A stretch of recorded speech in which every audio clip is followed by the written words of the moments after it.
Immerse yourself in the profound insights offered by Father Chuck Belmonte as he delves into daily reflections on various gospel passages from the Bible. Why do we pray for peace in the Church? In the Mass, before we share the same spiritual food, we implore peace and unity for the Church and for the whole human family, and offer some sign of our love for one another. Communion is getting closer, and the liturgy becomes ever more intimate.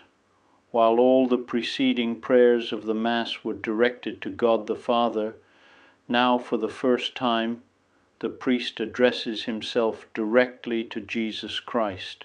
With his hands extended, he prays for peace.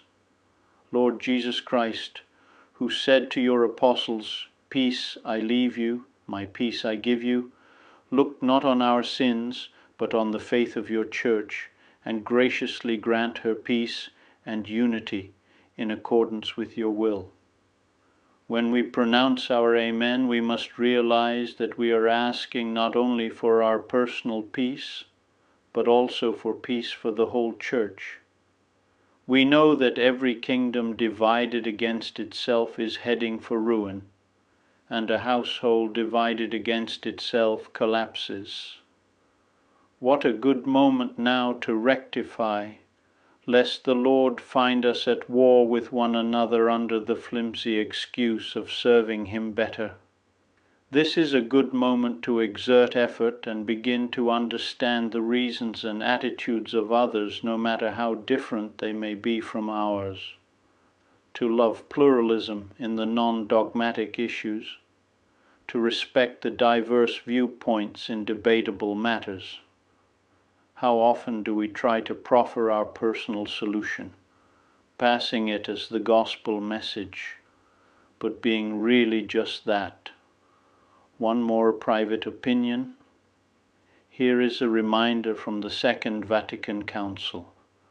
People must remember that no one is allowed to appropriate the Church's authority for their own opinion in these situations. With these good dispositions we receive the priest's greeting, "The peace of the Lord be with you always." Then, if the opportunity warrants it, the priest may add, "Let us offer each other the sign of peace." The priest may give the sign of peace to the ministers, but always remains within the sanctuary, so as not to disturb the celebration. The celebrant need not make the sign of peace toward the faithful, because he has already done so earlier with the words, "The peace of the Lord be with you always." The priest gives us the greeting of peace, while extending and then joining his hands, and also with you we respond. Here is a thought that brings peace and that the Holy Spirit provides ready-made for those who seek the will of God. The Lord rules me, and I shall want nothing. What can upset a soul who sincerely repeats these words? And so, we abandon ourselves completely in God's will, an act of complete correspondence to the will of God. Is that what you want, Lord? Then it's what I want also. A determined resolution to fulfill the will of God in the smallest things is the only way we can be truly happy. The relative happiness we can achieve here on earth shall be made complete in heaven.